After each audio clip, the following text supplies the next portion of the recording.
Hi everyone, thanks for stopping by and taking the time to check this amazing video out. Another way of looking at solar flaring, I was able to get a solar flare. This solar flare happened the day that I posted the comet video.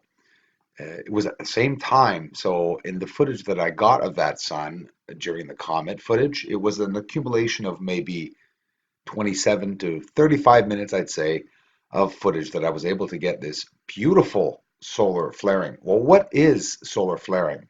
Myself, I did not comprehend it exactly and entirely. Sometimes a sudden, rapid, and intense variation in brightness is seen on the sun. This is a solar flare. A solar flare occurs when magnetic energy that has built up in the solar atmosphere is suddenly released. On the sun's surface are huge magnetic loops called prominences. A solar flare. So happy that I was able to get it for the first time.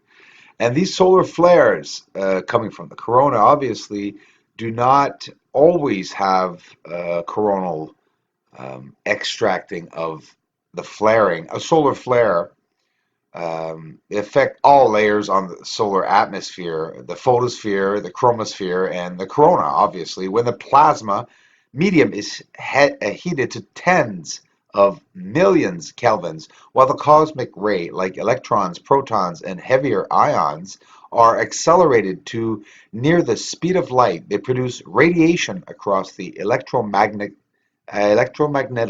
spectrum at all wavelengths, from radio waves to gamma waves.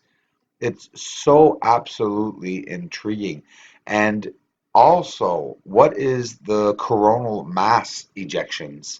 Well, a coronal mass ejection is an unusually large release of plasma, like we see in this video, and magnetic field from the solar corona. They often follow solar flares and are normally present during a solar prominence eruption.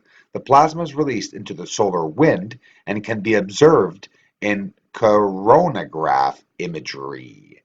Another thing that is intriguing me, what is coronagraph?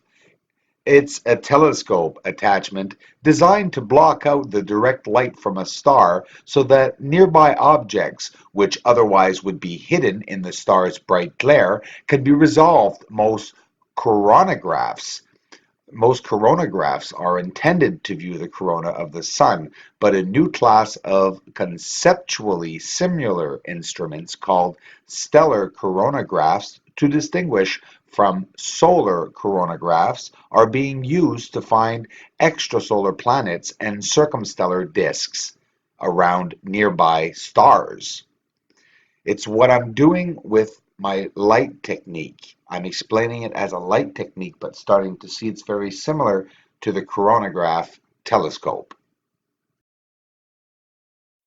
You guys have an idea of what force, TNT wise, is equivalent to this impacting force and heat from this flaring out of the coronal surface.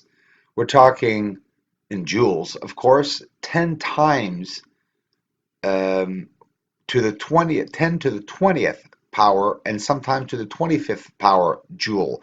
We're talking basically, guys, 1 billion megatons of TNT that we just saw, approximately over 400 times more energy than released from the impact of a comet. Okay? That is amazing. But since the sun is so massively wide, we are seeing it looking very small, obviously, but actually doesn't look that small in this video. This was a very nice flare up. It was my first, and I'm happy to have shared it with you all.